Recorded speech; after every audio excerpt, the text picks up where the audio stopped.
Este é o quarto vídeo referente à obra Ego Transformado, uma proposta de diálogo com a obra de Timothy Keller, um pastor americano fundador da igreja Redeemer Presbyterian Church em Nova York.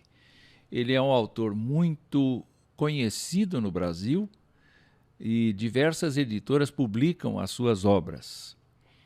Ego Transformado é um pequeno livro que provavelmente foi originado de um sermão ou de uma palestra dele, do autor, e trouxe para todos nós uma visão cristã a respeito do ego humano.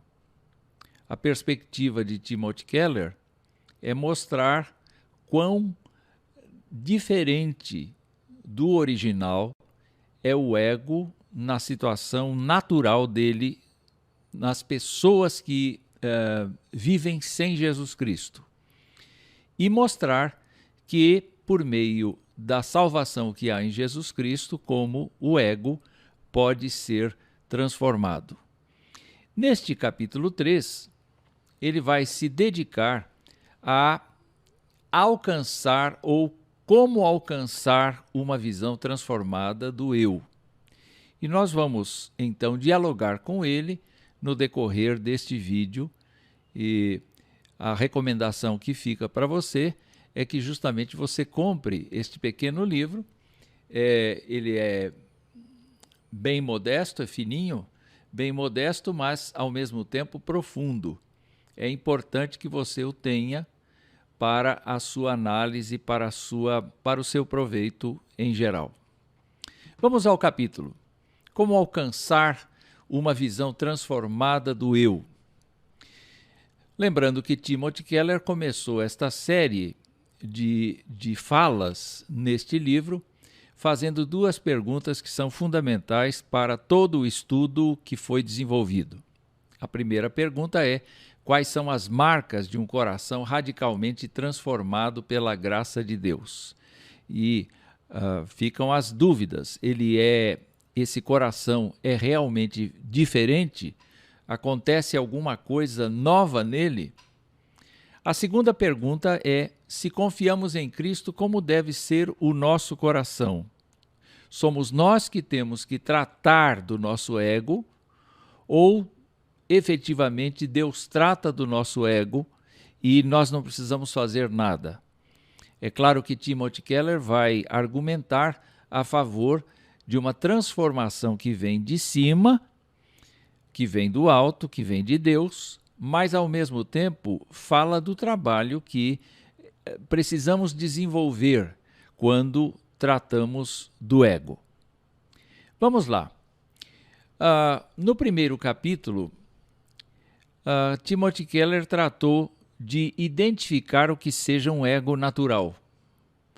E o ego natural, ele classificou-o como físio, uma palavra grega que significa inchado, inflado. E então Timothy Keller trabalhou o conceito do inchado, do inflado, com a metáfora de uma bexiga, do mesmo jeito que eu fiz aí.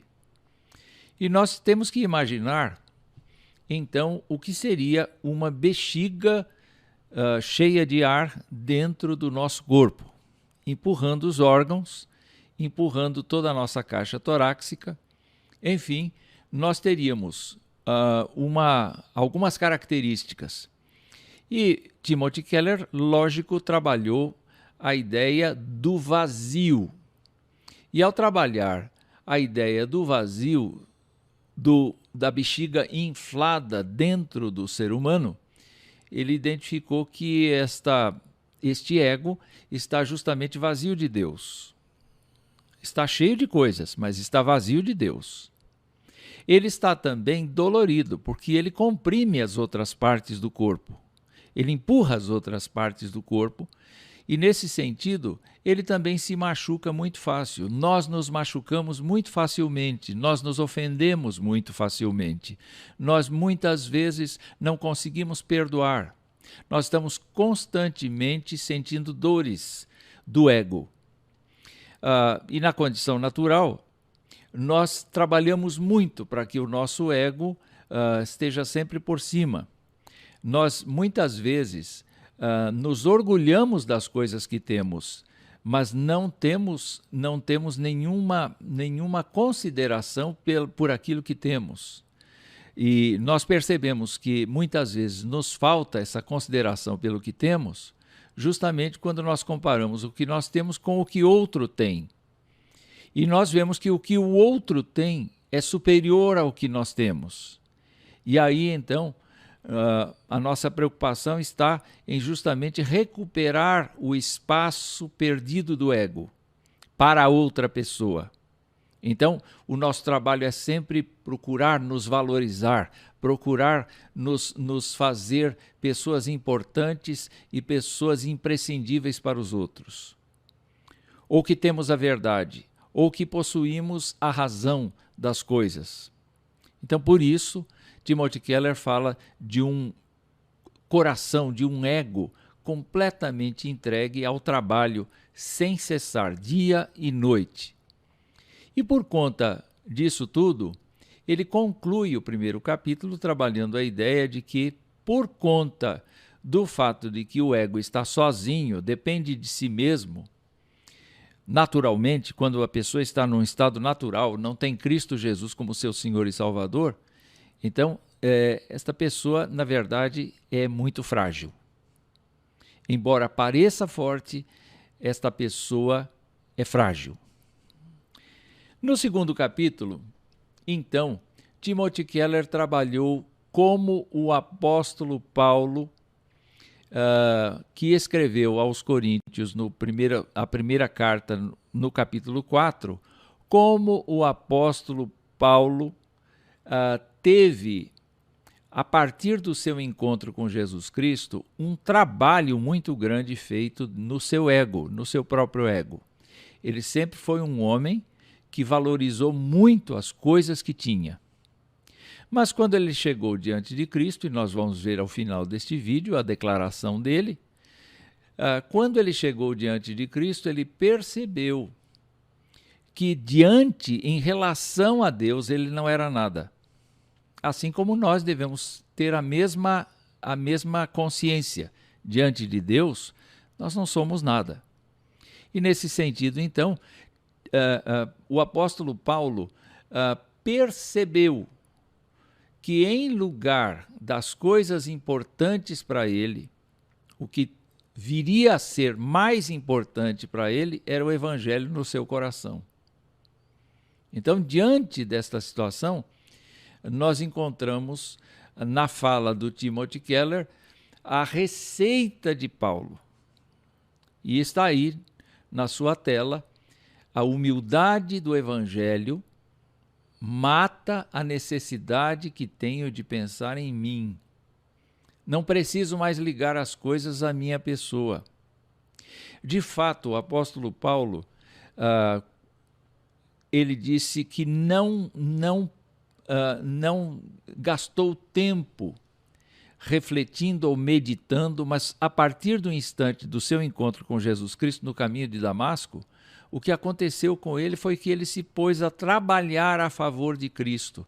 E as pessoas se surpreenderam como é que um homem mudou tanto de ponto de vista, porque antes era perseguidor e agora estava a favor de Cristo e declarando o senhorio de Cristo na sua vida.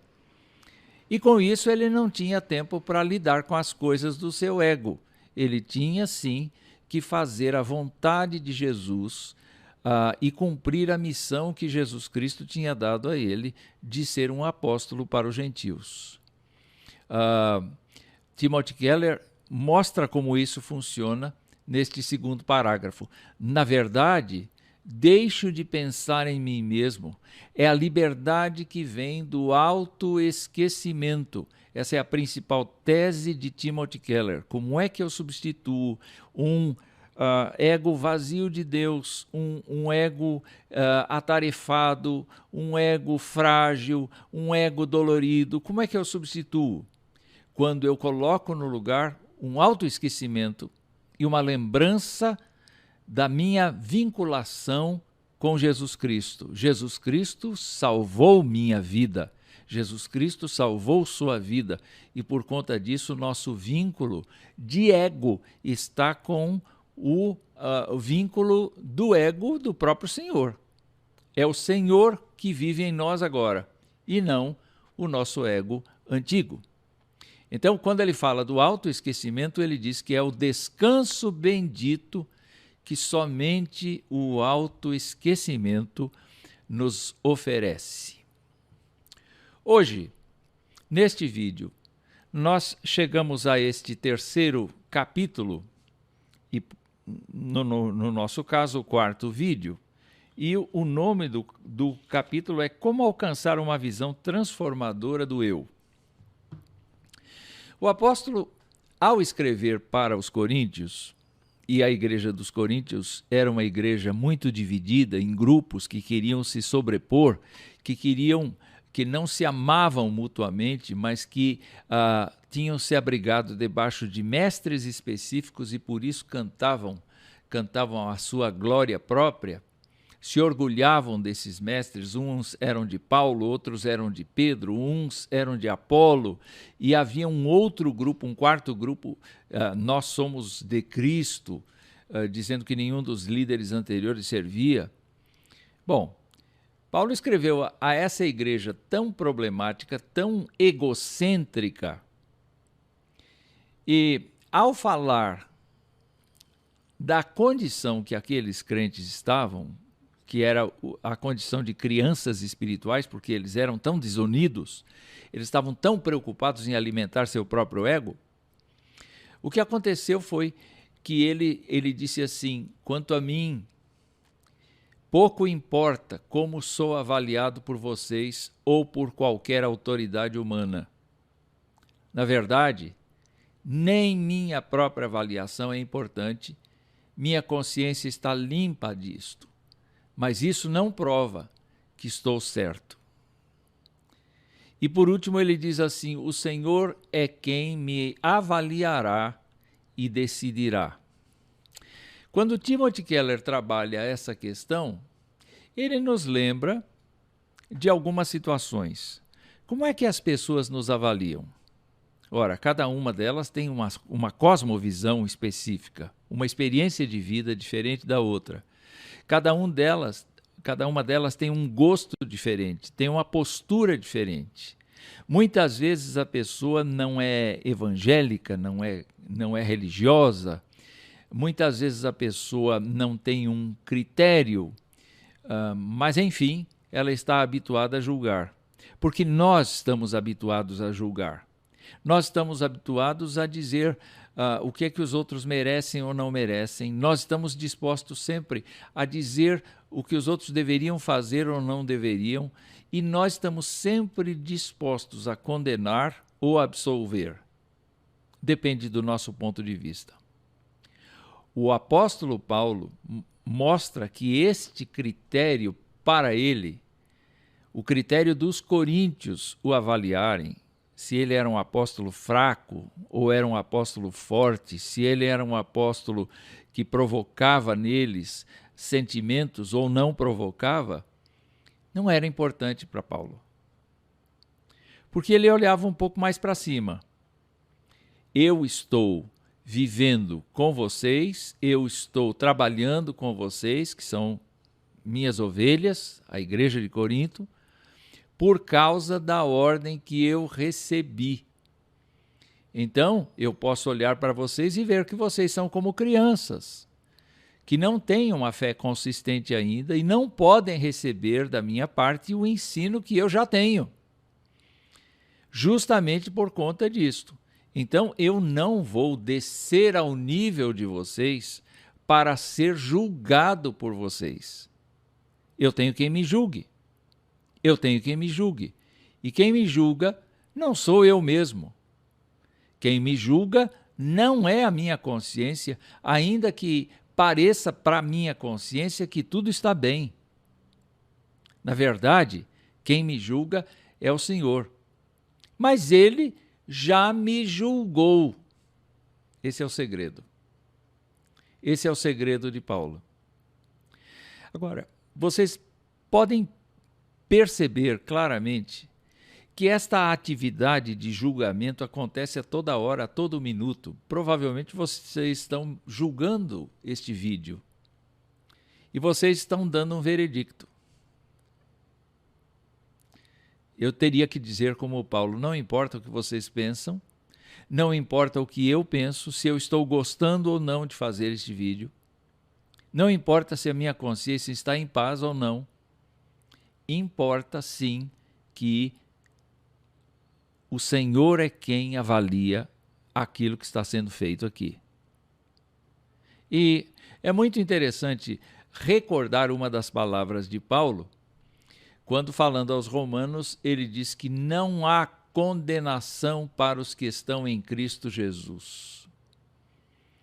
Em outras palavras, uma pessoa em Cristo Jesus, ainda que seja avaliada pelo seu próximo, ainda que seja avaliada por si mesma, ou vá conferir a sua situação com a sua consciência, é uma pessoa que, da parte de Deus, já foi liberada, já houve um veredicto, e não há condenação nenhuma para aquela pessoa que está em Cristo Jesus. Então, qual é o segredo? Para Paulo, não há mais julgamento a respeito dele. Ele não merece ser salvo. Ele diz, eu sou o pior dos pecadores. Mas ele é salvo. E ele é salvo justamente por conta da graça divina que o alcançou. Isso pode ter acontecido com você e comigo. Quer dizer, nós recebemos a graça de Deus em nossa vida. E qual é o veredicto? Todo o nosso pecado, toda a nossa culpa, toda a nossa condenação já foi colocada nos ombros de Jesus Cristo. E Jesus Cristo morreu há 2000 anos e levou consigo o nosso velho homem, Paulo diz. Então, como é que fica o ego de uma pessoa que sabe que foi libertada dos seus pecados, perdoada para sempre, e que agora está vivendo debaixo da graça de Deus, sob o cuidado direto de Deus? O processo foi concluído. A pessoa não passará por condenação. Isso realmente significa que naquele dia em que Jesus Cristo reunir as pessoas num tribunal para julgamento de cada uma, os cristãos serão imediatamente levados para a sua presença sem condenação. Isso não quer dizer que os cristãos não passarão por julgamento. Eles passarão ainda por um julgamento, nós vamos ver mais adiante aqui no vídeo. Mas é importante nós nos lembrarmos que quando Deus olha para a gente, Ele nos ama da mesma maneira que amou o seu Filho. E o seu Filho carregou sobre si as nossas iniquidades. Então, o nosso ego precisa estar posto na mão de Jesus, precisa ser satisfeito pela obra de Jesus, em vez de nós ficarmos com nosso ego vazio de Deus, dolorido, atarefado e frágil. Pelo contrário, o nosso ego pode crescer em estatura, em dimensão, em força, em qualidade, quando ele está satisfeito em Cristo Jesus. Paulo descobriu isto. E é dentro desta linha de raciocínio que Timothy Keller vai comentar a diferença que existe entre uma pessoa não cristã e a pessoa cristã. A pessoa não cristã ou a pessoa religiosa de diversos credos religiosos que a sociedade tem,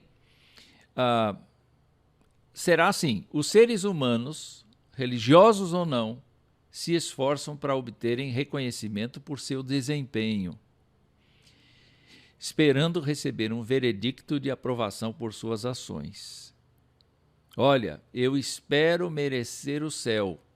Com tudo quanto eu estou fazendo, eu espero receber a eternidade. Eu espero viver o tempo que eu tenho recompensado pelas ações que eu pratiquei. Então a pessoa não sabe o veredito. A pessoa tem a esperança no veredito que seja positivo, mas que está baseado exclusivamente nos méritos dela. Então, olha o esforço do ego no sentido de ser uma pessoa que, ao final, mereça alguma coisa. Mas os cristãos são diferentes. Os cristãos sabem que não merecem e que, sem Jesus Cristo, estariam condenados. Mas quando confessam a Jesus Cristo como seu Senhor e Salvador, o que acontece com eles é que Jesus Cristo dá o veredito. Se alguém crê em mim, são essas palavras que Jesus usa. Por exemplo, eu sou a luz do mundo. Quem crê em mim não andará em trevas. O que significa isto? Significa que Jesus tira uma pessoa das trevas. Eu sou a porta. Quem entra por mim, entrará e sairá e achará pastagens. Em outras palavras, essa metáfora quer dizer que haverá libertação, vida nova. E isso é muito interessante. Ainda que eu continue fraco, ainda que eu continue tendo dificuldades de manter a minha palavra muitas vezes, ainda que eu fraqueje diante de Deus, escorregando em pecados que eu não gostaria mais de cometer, e isto todo ser humano tem, mas especialmente o cristão tem essa consciência, é somente no Evangelho de Cristo que o veredicto já foi dado. Quem está em Cristo é nova criatura, as coisas velhas já passaram, eis que tudo se fez novo. E a pessoa está transformada pelo Evangelho, não por conta de religião, mas por conta da ação do Espírito Santo no coração. Então, o veredicto é dado antes e as nossas ações não necessitam do veredicto. Por que é que elas não necessitam? Porque o veredicto foi dado antes das nossas ações. Então, Deus imputa sobre nós as ações perfeitas de Cristo como se fossem nossas. E a partir do instante em que nós somos cristãos, algo novo acontece. Tudo quanto a gente fizer será para a glória de Deus. Não será para a glória do nosso ego. Não será para a glória da nossa vida. Não adianta a gente fazer coisa boa para receber a recompensa aqui. Jesus Cristo disse que a gente deve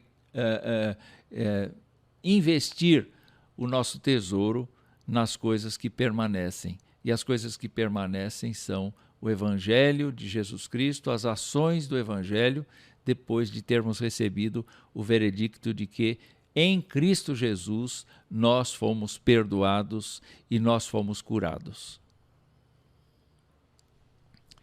Então, olha só, o apóstolo Paulo, quando falava aos romanos, ele coloca várias perguntas e dá para ver claramente que o veredicto já foi dado. Não é? Ele pergunta assim, se Deus é por nós, quem será contra nós? Se Deus, e pela nossa vida, cuida de nós, nos ensina, trabalha a nosso favor, nos perdoa, nos disciplina, nos fortalece, quem é que vai ser contra nós? Qual força espiritual vai poder fazer alguma coisa se Deus é por nós? A segunda pergunta que ele faz é, se Deus, que nem mesmo seu próprio filho poupou, antes o entregou por todos nós, pergunta, ele vai deixar de dar alguma coisa que a gente necessita? Então, nós precisamos confortar a nós mesmos com as forças pessoais do nosso ego, nós precisamos defender a nossa causa diante dos acusadores. É claro que a gente precisa viver dentro de um ambiente de justiça, mas nós não temos que ficar assustados com aquilo que as pessoas nos fazem. Nós devemos sim estar preocupados em nos colocar nas mãos de Deus, agirmos com justiça sempre que necessário, mas também agirmos com misericórdia sempre que necessário, não nos deixando machucar facilmente pelas ofensas que nós recebemos, não nos deixando machucar pelas misérias que as pessoas enxergam ou enxergariam em nós. Pelo contrário, nós devemos nos lembrar que Deus não poupou seu próprio Filho, antes o entregou por todos nós e vai nos dar tudo quanto nós precisamos, inclusive as questões que abençoam o nosso ego. A outra pergunta é: quem intentará acusação contra os escolhidos de Deus? É Deus quem os justifica. Eu fico muito preocupado com isto. Eu preciso me justificar diante de você?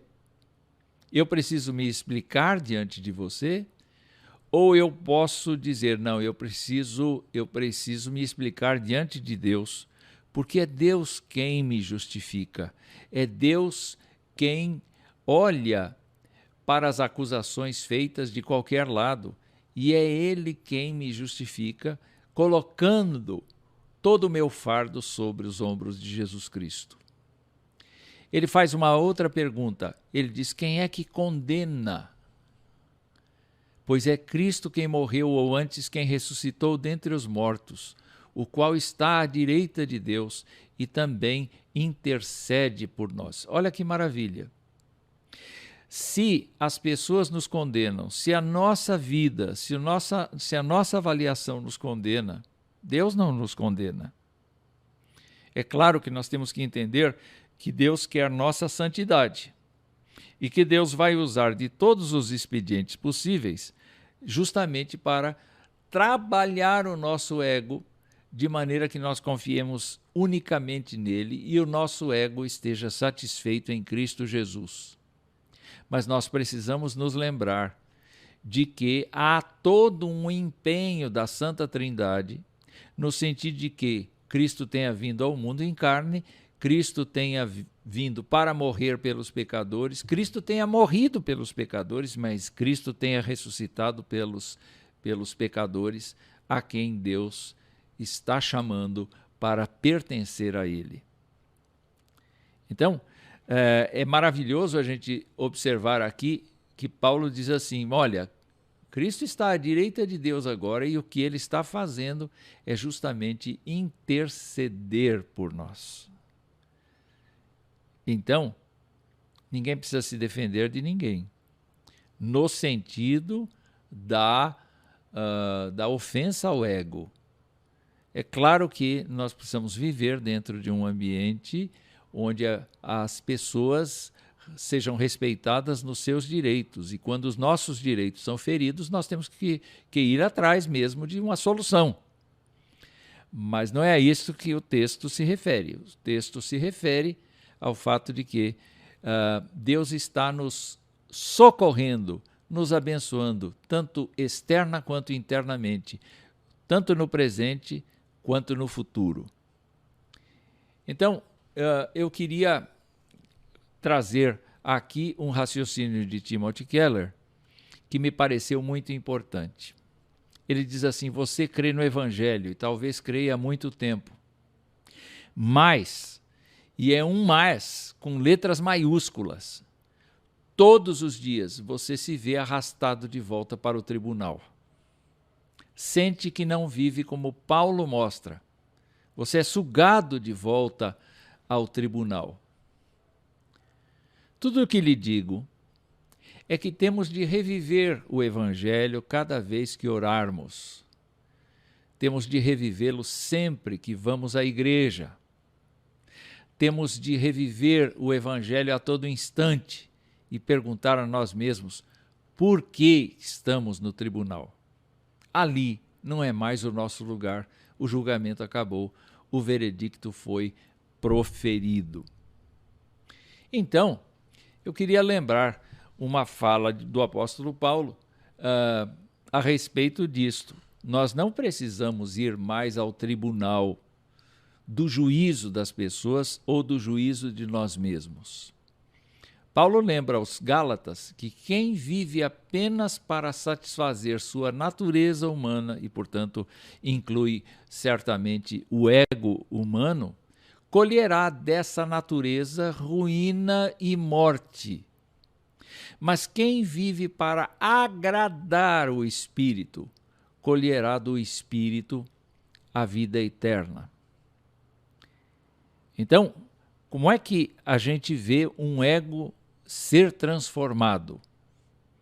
A gente vê um ego ser transformado quando a nossa vida para de se preocupar com as coisas que são daqui, dos juízos que as pessoas proferem contra a gente, para nos atentarmos, para observarmos, para vivermos em sintonia com o Espírito Santo de Deus, porque o Espírito Santo de Deus, além de trabalhar o nosso ego e de amadurecer o nosso ego de um jeito apropriado, ele vai nos proporcionar a vida eterna.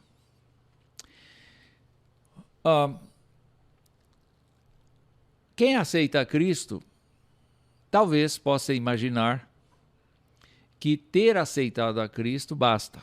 O ego está resolvido. Não, o ego não está resolvido porque ele ainda convive com uma natureza falha, finita, falível. Uma bela ideia de reforço a respeito disso, é um acréscimo que eu faço aqui à obra de Timothy Keller, é justamente a necessidade constante do ego satisfeito em Cristo. Quando uma pessoa aprende a confiar em Cristo e a confiar seu ego a Jesus Cristo, naturalmente esta pessoa acaba crescendo nesse conhecimento e nesse relacionamento.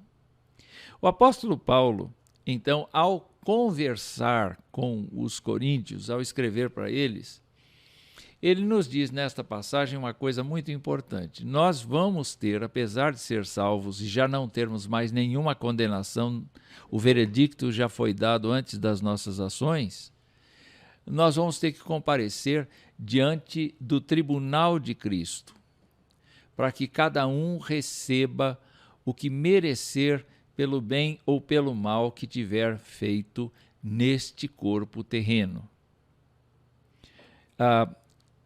Esta passagem não indica que nós seremos absolvidos ou condenados, mas significa que nós receberemos um presente positivo ou um presente negativo, no sentido do galardão, no sentido da recompensa das nossas ações, não do veredicto. O veredicto foi dado antes. As nossas ações vieram em consequência da nossa libertação. Mas nós temos que continuamente colocar o nosso ego no ministério de Deus, na obra de Deus.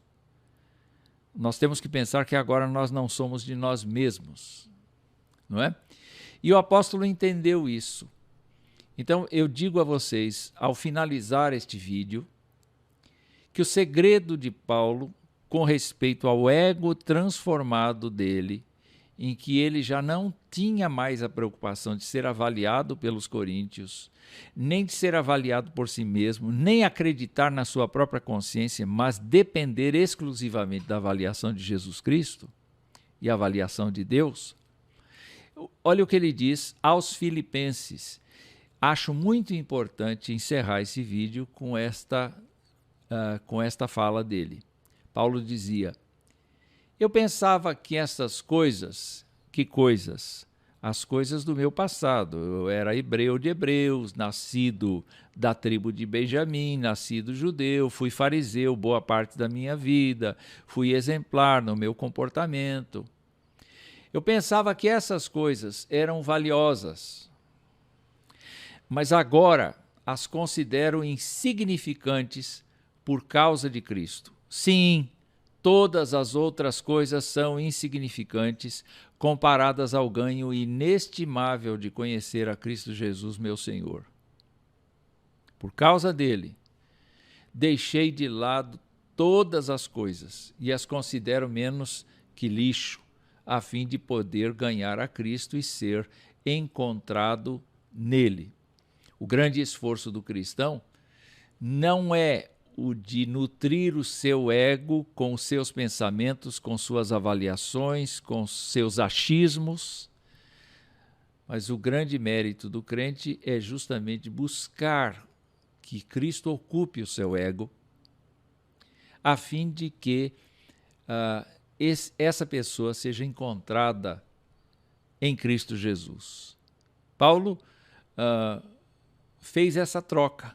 Eu deixei de lado todas as coisas e as considero menos que lixo, a fim de poder ganhar a Cristo e ser nele encontrado. Olha o que ele diz em seguida: não conto mais com minha própria justiça que vem da obediência à lei, mas sim com a justiça que vem pela fé em Cristo, pois é com base na fé que Deus nos declara justos. Eu creio que Deus me declarou justo. Eu creio que o meu ego ainda falha demais, mas em vez de alimentá-lo com um vazio, além de me esforçar para me justificar diante das pessoas, eu não vou fazer isso mais. Eu vou entregar a Cristo o meu coração e eu vou me disponibilizar para Cristo, eu vou me oferecer a Cristo para que nos meus embates, nas minhas lutas, Ele me traga paz, Ele me traga sabedoria, Ele me traga consolo, Ele me traga capacidade para viver sem me importar, sem me envolver, sem me desgastar com aquilo que efetivamente não procede dele, seja da parte dos outros, seja da minha própria parte, seja da parte da minha consciência. O que me importa é que quem me avalia é o Senhor, e em Cristo Jesus o meu ego está abençoado e satisfeito.